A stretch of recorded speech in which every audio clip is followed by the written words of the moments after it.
1948.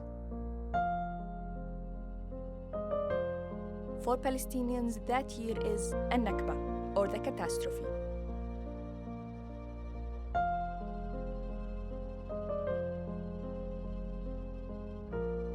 When hundreds of thousands were forced out of their homes.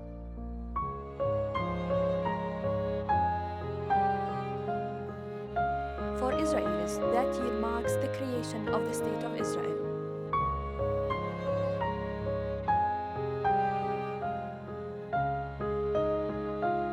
As a filmmaker and as a Palestinian, this documentary series was my way to understand the events of the past that are still shaping the present.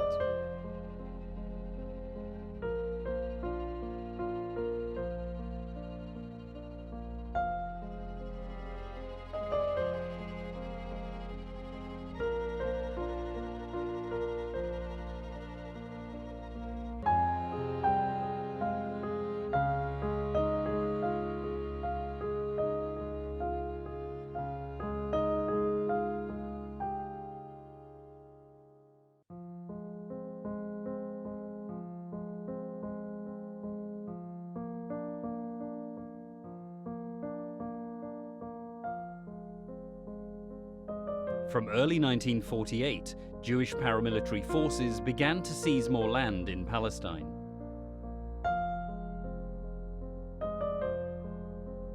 By the end of July, more than 400,000 Palestinians had been forced to flee their homes. Their plight as refugees had just started. ما شفتها هي اللي صارت، قالت لي يا ابو نبيل تبكي انت تبع الكرم، انت كذا انت كذا. خدت رغيف الخبز وقلبه ناشف.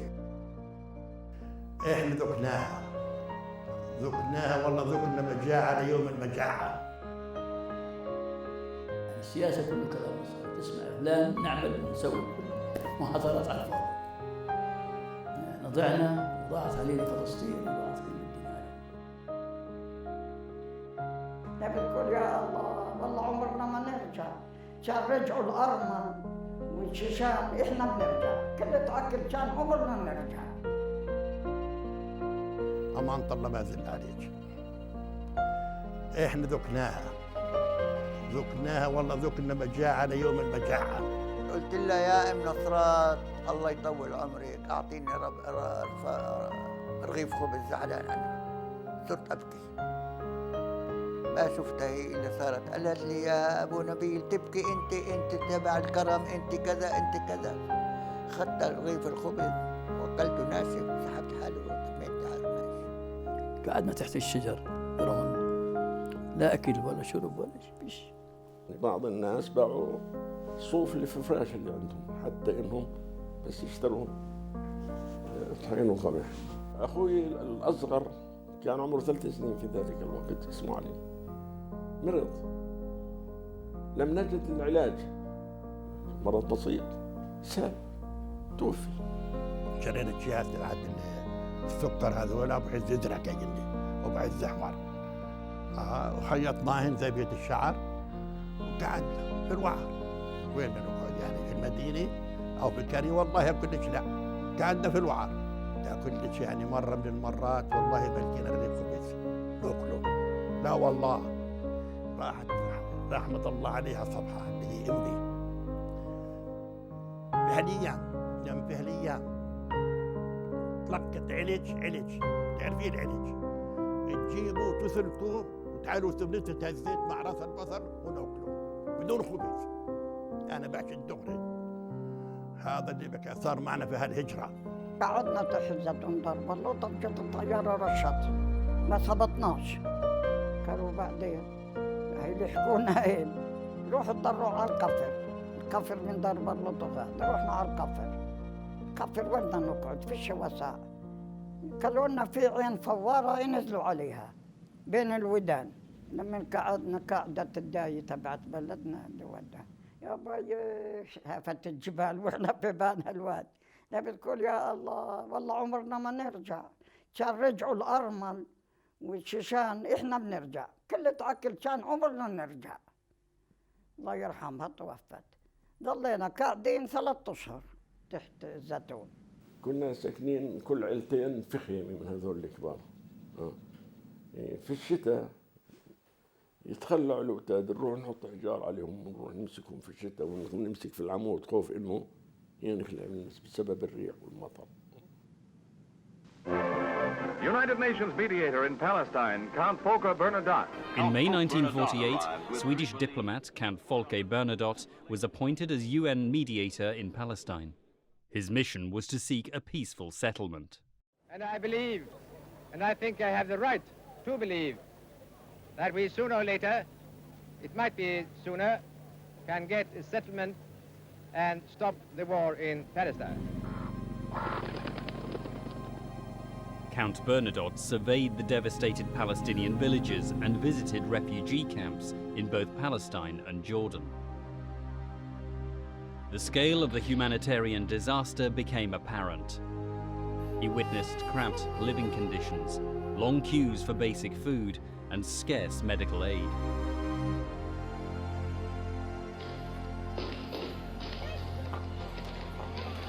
The Count was no stranger to human disaster. With the Red Cross, he had rescued over 30,000 prisoners of war from Nazi concentration camps. He advocated the Palestinians' rights to return to their homes. In a report dated 16 September 1948, he wrote, "It would be an offence against the principles of elementary justice if these innocent victims were denied the right to return to their homes, while Jewish immigrants flow into Palestine, and indeed at least offer the threat of permanent replacement of the Arab refugees who have been rooted in the land for centuries." The Count's first proposal argued for fixed boundaries through negotiation, an economic union between both states, and the return of Palestinian refugees. The proposal was turned down.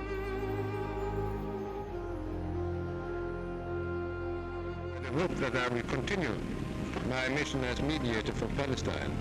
That's what we hope to. And this is now a setback. We had, I would like to say, success in the beginning. It goes up and down. Now we are a little down, but I'm not at all a broken man over this. But I'm still hopeful that we can get a result of the mission.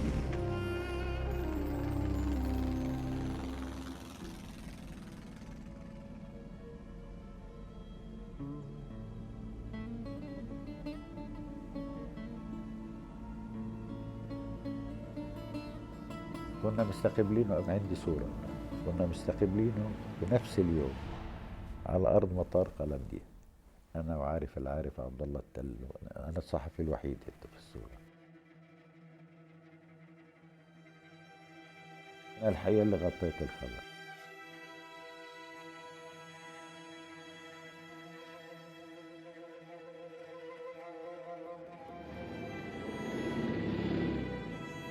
كنت قاعد بمقر قيادة الجيش، يعني الكتيبة إلها قيادة، والقيادة كانت في الروضة، المكان اسمه الروضة، وقاعدين هناك وإذ بيجي تلفون، Mr. Ipsis, نعم, we have a message for you. قلت له من مين؟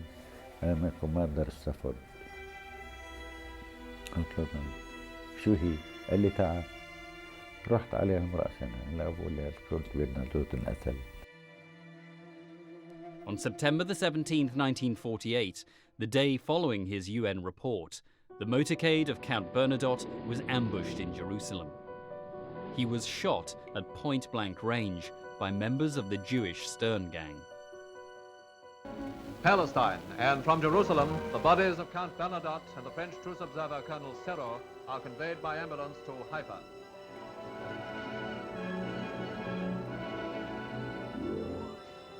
Guards of honor pay homage to the man whose murder by Stern Gang terrorists shocked the world. Humanity is the poorer for the loss of Count Bernadotte, whose work for peace in Palestine had won the admiration of all civilized peoples. شتيرن كان يرأسها إسحاق شمير، أصبح رئيس وزراء، وإسحاق شمير ألف مذكراته ونشر في العبرية ونحن نشرناه في اللغة العربية، هو يتحدث عن جميع العمليات الإرهابية التي نفذها، وهو يفتخر بما قام به من عمليات.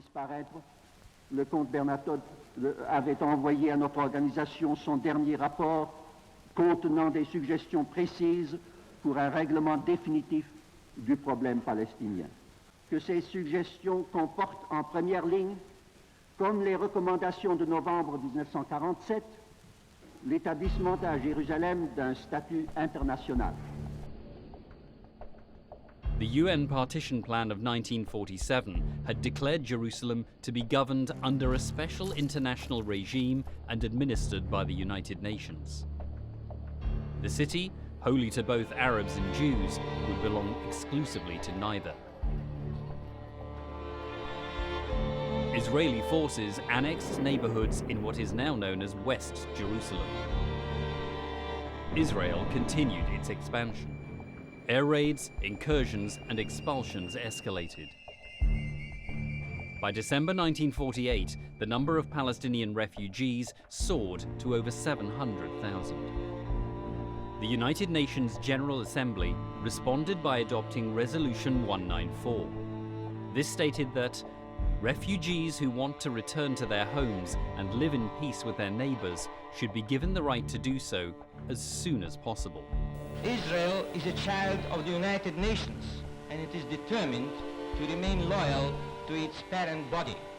It's going to base its whole policy upon loyalty to the United Nations, but it is up to the United Nations to be loyal to its child. All the United Nations resolutions have been left in abeyance. They haven't been applied. And that, of course, is in good measure due to the United States. In 1949, Israel seized more land allocated to the Arabs by the UN Partition Plan.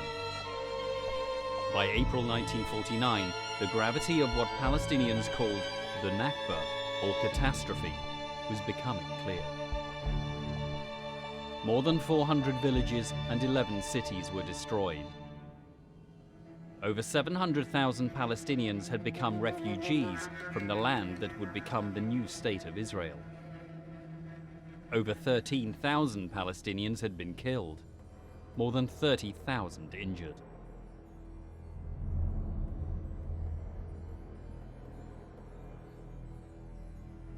The UN pushed for armistice deals between Israel and the surrounding Arab countries.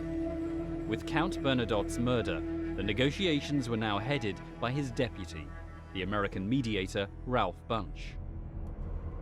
In February 1949, the first armistice agreement was signed between Israel and Egypt, followed by Lebanon in March, Jordan in April, and finally with Syria in July. The Jordanian deal conceded further land to Israel. It included villages in the Tulkarem and Jenin districts. The territory was officially handed over on May 10, 1949. The very next day, Israel was admitted as a member of the United Nations. We believe that admitting Israel as a member will not merely be an act of justice. It will also be a decisive step towards peace, because it will remove any vestige of doubt from certain minds that Israel has come to stay. Resolution 69 of the UN Security Council stated, "The Security Council decides in its judgment that Israel is a peace-loving state and is able and willing to carry out the obligations in the UN Charter."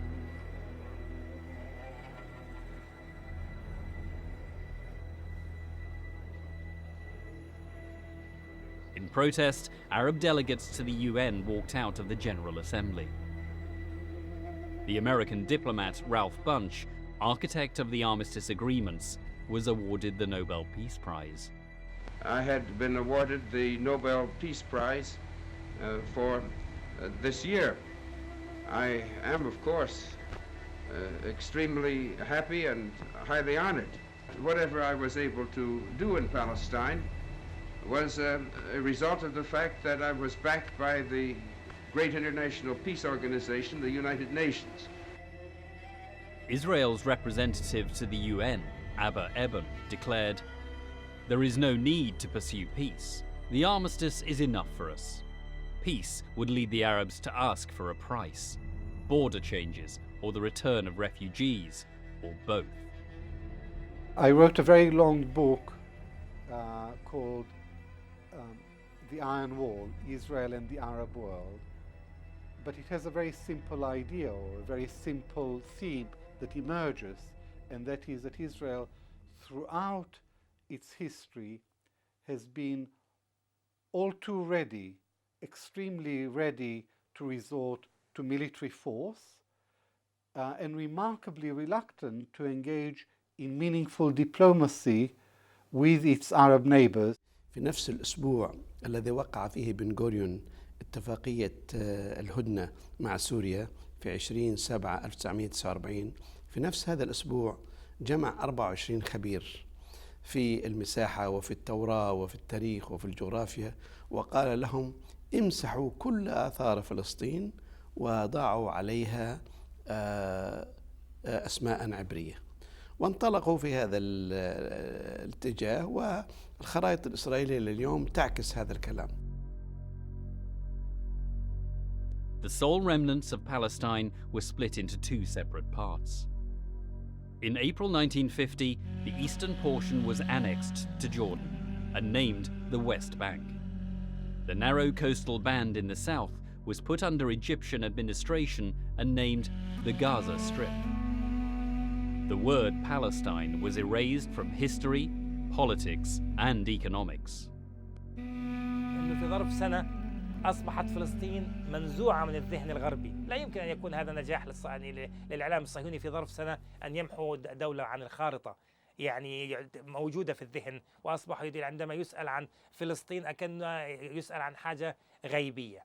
هناك إرادة سياسية غربية منهجت عملية غسيل الدماغ للشعوب الأوروبية، وهناك دعم مادي غربي في هذا المجال، فتوافقت الحالتان، حالة في منهج صهيوني إعلامي ولكن أيضا في أرضية تقبل ساهم فيها السياسي الغربي في أن يقصر مسافة غياب فلسطين من الذاكرة الجماعية الغربية التي تعرفها، ووجود إسرائيل مباشرة في السنة التالية لإقام هذه الدولة. If there is the case against Britain and against Ernest Bevin, it's not that they tried to prevent the birth of a Jewish state, but that they tried to prevent and succeeded in preventing the birth of an independent Palestinian state. My passport was stamped to Alcantara entering Palestine. Officially, I never left Palestine. I officially entered it, and officially I never entered Israel, but I left it and stamped in the passport. هي لو الدول العربية ما تعمل حجز علينا بندخل احنا وبنعمل قلائل، منخليش اسرائيل تتأمن. احنا فلسطيني ممنوع كان يصل صيدا، إذا يوصلوا بالسلطة يحطوه بالحبس. فهمتي؟ الدول العربية الله لا يوفقهم عمل حاجز على إسرائيل داير من دار. Though official and historical records have revealed much about the Palestinian Nakba, there are still many more documents that remain classified. يقول بروفيسور إسرائيل الشاحك أنه كل ما يتعلق بالنكبة الفلسطينية وكل ما يتعلق في موضوع التهجير القرى الفلسطينية في الداخل يعتبر من أشد أسرار الدولة صونا في الدولة الإسرائيلية. حسب القانون الإسرائيلي إذا الوثائق بالأرشيف ممكن تدور المصلحة القومية الإسرائيلية ما بيتم افتتاح أبدا. يعني حتى عشان هيك إذا بتتعلق كتير مثلا من موضوع اللاجئين بالمفاوضات بدكش تفتح الملفات هدول. أنا طلبت عدة ملفات بالأرشيف أرشيف دولة إسرائيل بالنسبة لأراضي اللاجئين، مش بس الحرب نفسها، بس شو صار مع أراضي معينة في مناطق معينة بعد الحرب. قالوا لي أنا طلبتها قبل 10 سنين، قالوا لي بعد 10 سنين. طلبتها قبل أسبوع، قالوا لي بعد 10 سنين. Documentation of the Nakba has become sparse. Records that do remain have been neglected and are poorly maintained. Primary sources are extant, yet many useful accounts have not been circulated. One includes the memoirs of Hussein Fakhri al-Khalidi, a former mayor of Jerusalem and member of the Arab Higher Committee. He remained in Palestine till 1948 and wrote his memoirs the year later in Beirut. In 1958, he wrote a book in English entitled Arab Exodus, yet his work has never been published. التوثيق هو تسليح، وأيضا في نفس الوقت رد على الآخر، لأنه في تزييف للحقائق وفي تشويه لهذه الصورة وفي قفز عن محطات معينة. هل على مستوى الذاكرة الفردية كل فلسطيني تم تهجيره من قرية أو مدينة معينة يعرف في بعض تفاصيل ما جرى في قريته؟ الجواب هو نعم، ولكن إذا كان المقصود هو على مستوى الذاكرة الجماعية، هل نحن كفلسطينيين ندرك اليوم حتى بعد 60 سنة من هذه النكبة بين أقواس من عام 48 ندرك حجم النكبة الفلسطينية؟ أنا أقولها بكل صراحة، نحن لا ندرك حتى اليوم حجم النكبة الفلسطينية التي ألمت بنا. الشعب العربي بما فيه مثقف العربي قليل المعلومات عن العدو، عن إسرائيل كدولة، كمخططات، كإرهاب، كحركة صهيونية، كنفوذ عالمي، كعلاقات مع دول العالم. In May 1948, the State of Israel was established, a homeland for the Jews. But some 150,000 Palestinians, Muslims and Christians still remained within Israel's borders. البقاء كان بالصدفة مش بطولة، واللي يعني هاجر 15% الذين بقيوا من الفلسطينيين أنا بعتقد مفارقات وليس بطولات. غالب الحال إنه الضابط لم يهجر أو كذا، أو في حالات فقر أكثر ما تهجر، وفي حالات نضال وصمود، ولكن لا نستطيع القول إنه اللي هاجروا عن خوف واللي بقيوا عن بطولة، أبدا غير صحيح. القرار كان بالنسبة لناصرة كمدينة، وكان القرار لقدسية ناصرة للدين المسيحي وعلاقة بعض الناس للفاتيكان. كان في قرار من بن غوريون نفسه إنه لما تدخلوا على ناصرة تسووش إشي لحدا، خليهم سالمين. لما احتلت ناصرة كان فيها آلاف من اللاجئين من القرى المجاورة، من صفوري ومن الجادل ومن معلول إلى آخره، وهم كمان ضلوا في منطقة مأمنين. أما حسب القانون الإسرائيلي ما كان بإمكانهم يرجعوا على أراضيهم وعلى قراهم، وهم اللاجئين الداخلين في إسرائيل، لاجئي الداخل.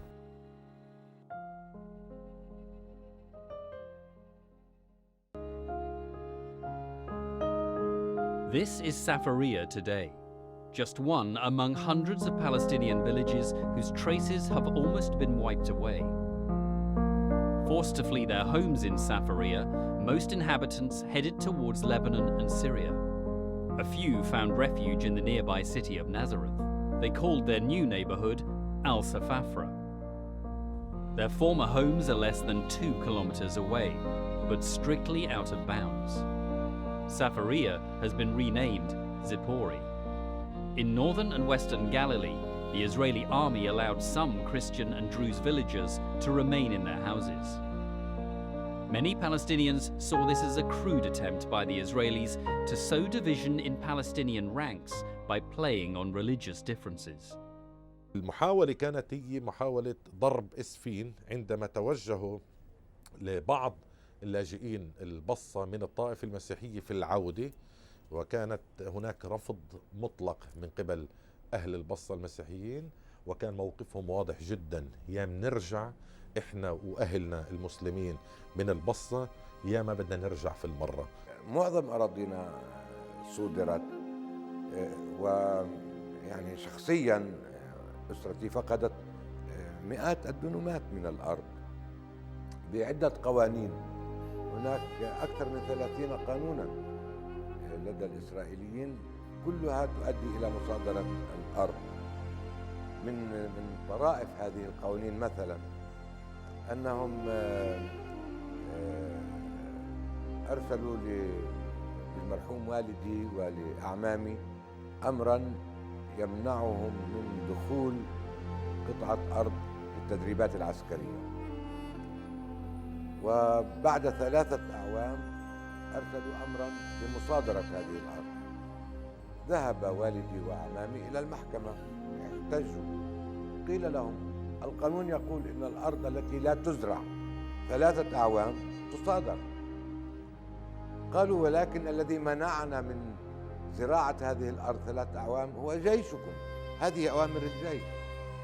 فقال القاضي بكل صفاقة ارفعوا قضية على الجيش، هذا لا يعنينا. Sami Kamal Abdul Razek remembers every detail of his home. He was 30 years old in 1948. His wife was 28. بيتنا فيه ترشيحة يا ستي مؤلف من طابقين، كل طابق في 4 غرف ومنافعهم ذهب و2 قدامه. وأنا كنت زارع داني ومطلع على السطح، ولما بيجي برمضان أطلع اسأل ابن نبيل أطلع أحوش عنه، وبرمضان أنزل أحوش سين. إيه؟ شو بنعمل لك؟ إيش طلعنا ولا إشي. شو صار في البيت هلا؟ بعده ساكنين من أقرص 2 فيه 3 عائلات.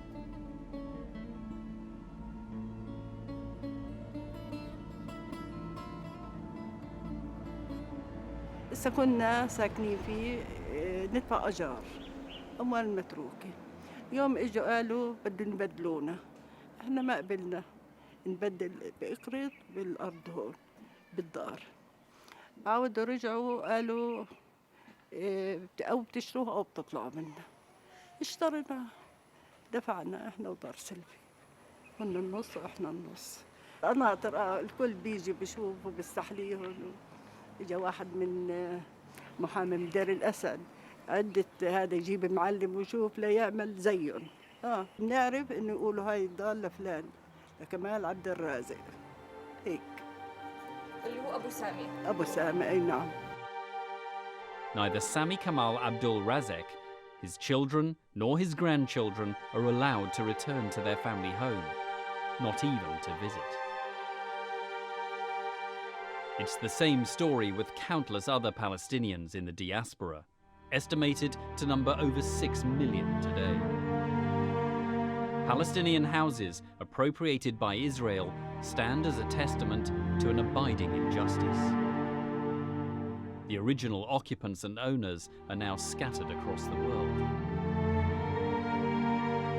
New generations of Palestinian refugees who have never known their ancestral land still refer to these places as home. In 1969, then Israeli Prime Minister Golda Meir was quoted in a British newspaper. She said, "It was not as though there was a Palestinian people in Palestine considering itself as a Palestinian people and we came and threw them out and took their country away from them. They did not exist." I'm from those who learned in the school that people with no land looked for a land with no people. So these people of here, what we call Palestine, maybe they were here, but they were no people. That's to say that 1,300,000 of people that were present here in 48 are either no people or were not here, and this was a kind of a mistake. إنكار ما جرى من حيث التهجير لعدم الرغبة بالاعتراف بحجم الجريمة. الاعتراف بحجم الجريمة له إسقاطات كبيرة. أولاً على حجم التعويض الذي يجب أن يكون للفلسطينيين وحق العودة لهم. ثانياً أنا بعتقد إذا كان هنالك شخص ديمقراطي ليبرالي لديه مشكلة وجودية، إنه هو يستطيع أن ينظر ما شاء على حقوق الشعب الفلسطيني، ولكنه عندما ينظر يجلس على خرائب الشعب الفلسطيني. لديه مشكلة وجودية حقيقية وتناقض حقيقي ويحب أن ينكره. There was a machinery of denial, and that's why most Israelis did not know what happened. And those who did had a different mechanism. There was a mechanism of justification.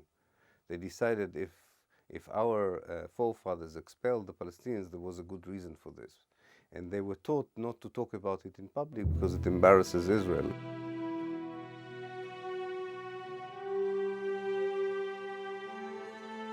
Today, there are more than 6 million Palestinian refugees. A third of these live in refugee camps in desperate conditions.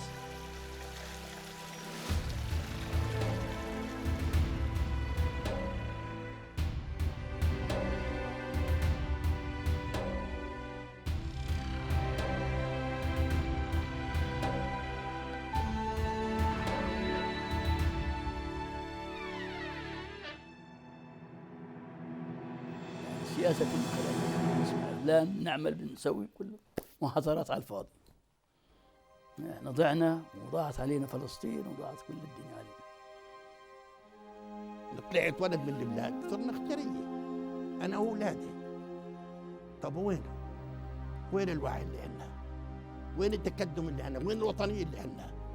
وطنية يا عم الله يستر عليك. وطنية يجابهم.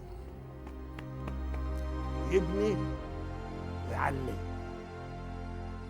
ويروح على القاعة تبعت أبو خويك وتبعت مش عارف مين يعمل أفراح لابنه يقول له فات.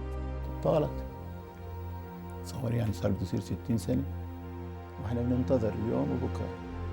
يعني من 48 ل 2008 60 سنة عايش ميت بدون وطن، بدون أرض، بدون ذخيرة، بدون سلاح، بدون قوة، حزين 60 سنة عايش حزين بدون وطن. لا يعني بضل منتقص، كرامته بضل منتقص.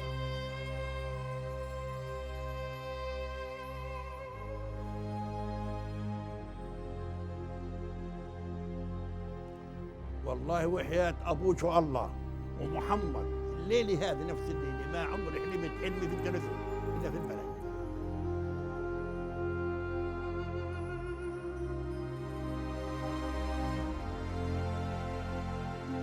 ولدوا برا ما لهوش وطن، بدهم يضلوا عايشين بدون وطن.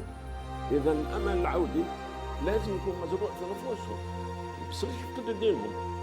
شو عملوا في الحياة اللي كانت بده يفقد دينهم؟ هذه جنة الخلد لا شيء يعدل الوطن. لازم يكون في وطن للإنسان. احنا فلسطينيين، لنا أرض، لنا بيوت، لنا دور، ما احناش نوار الرحال.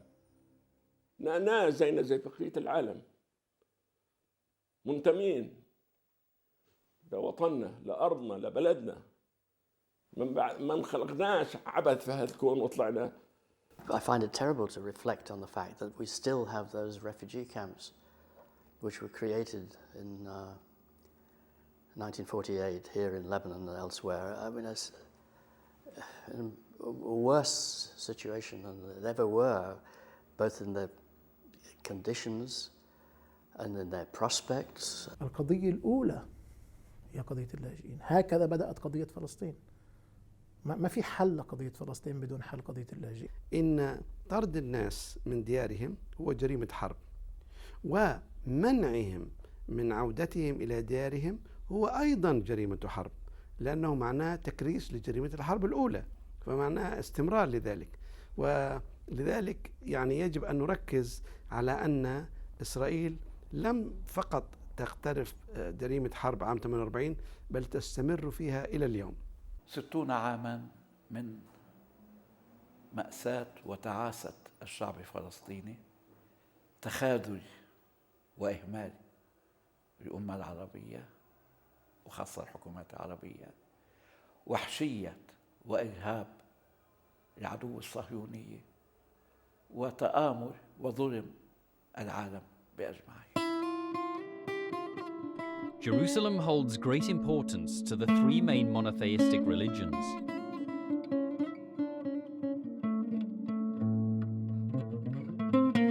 Yet over the years, there have been concerted efforts under successive Israeli governments to forge a solely Jewish identity in the Holy City. These efforts are happening both above and below ground.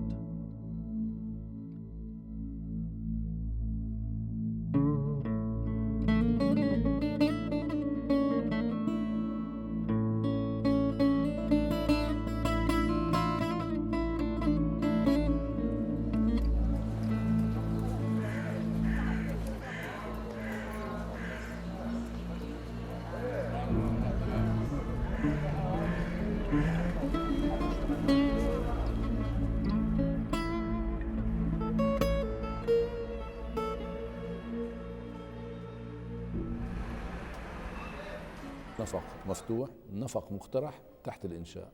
طبعا الحفريات ليس من الناحية الجنوبية وأيضا من الناحية الغربية باتجاه الناحية الشرقية. وهذه ما زالت مستمرة اليوم، حتى هذه اللحظة اللي بنشوفنا فيها مستمرة. هون الحفريات من الناحية الجنوبية، وطبعا بس من الناحية الجنوبية كمان ومن الناحية الغربية. يعني الحفر هون. الآن عندما وضع مخطط 2020 أو مطلق 20 سنة 2020 وضعت ملايين مليارات الدولارات من أجل تثمينه. هذا المخطط أولا ينظر إلى مدينة القدس كعاصمة أبدية للدولة العبرية بأقلية عربية لا تتجاوز 12%. نحن الآن كفلسطينيين 35% من المجموع العام للسكان. وينظر أيضا إلى الدولة إلى القدس بشكلها المستقبلي وليس هي الوضع الحالي. هو يتكلم عن ضم مستوطنات خارج حدود بلدية القدس، سواء كان من الناحية الشرقية أو الشمالية الغربية أو الجنوبية الغربية.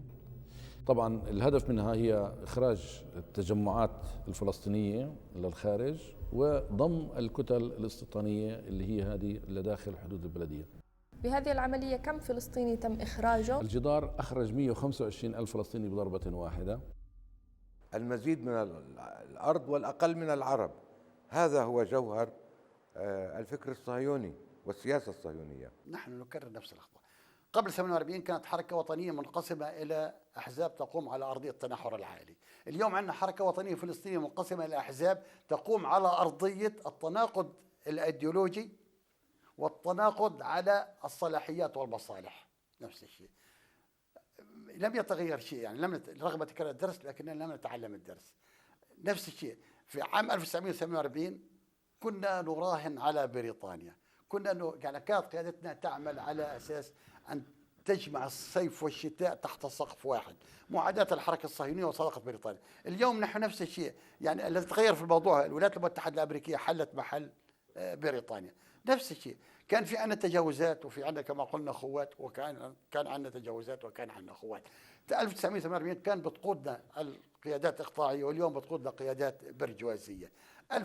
قبل 1948 أيضا كنا لا نستطيع أن نبني علاقة جديدة مع الواقع، واليوم أيضا نحن لا نستطيع أن نبني علاقة جديدة مع الواقع.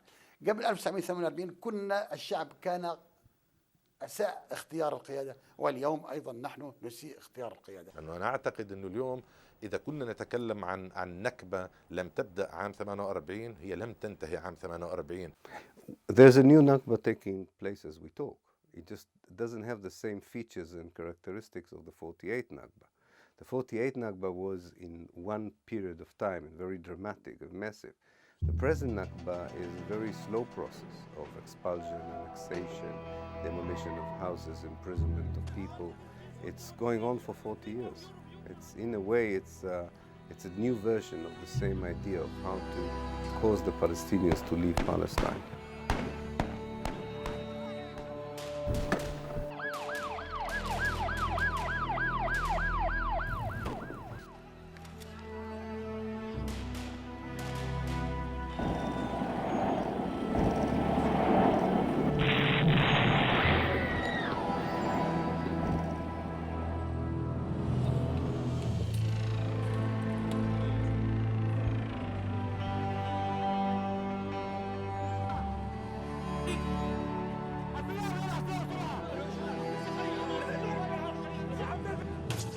If you take what's happening nowadays in the West Bank, in the Gaza Strip, just tell me how clean is the Israeli army and the Israeli rifles who are killing children, old people, women who have nothing to do with the war. The same, exactly the same, happened in 48, and somehow by the same people also. In Zionism. I hope by now it's clear. Our values will never be reflected in public policy. Today, over 6 million Palestinians live in exile, prevented from visiting their ancestral homes. Another 5 or 6 million Palestinians live inside historic Palestine.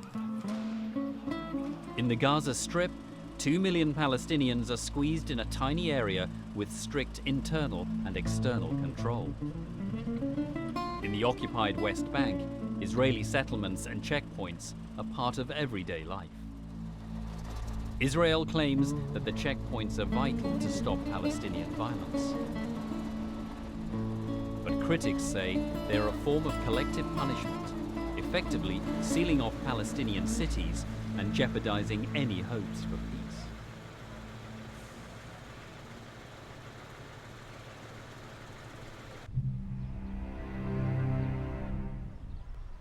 This footage is from the city of Ramallah. At gunpoint, Palestinians are forced to strip naked in public, part of an ongoing psychological war, aimed at making Palestinians feel they have neither safety nor dignity.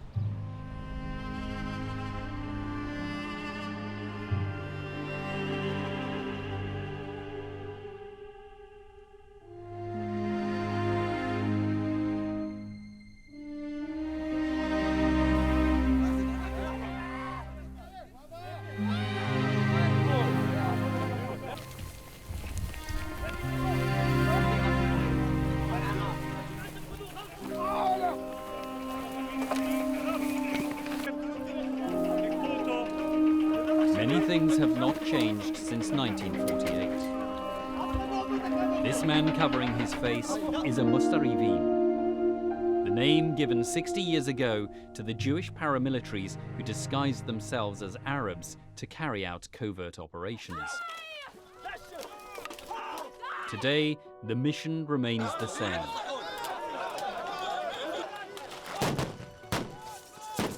The Nakba continues.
The story is not over.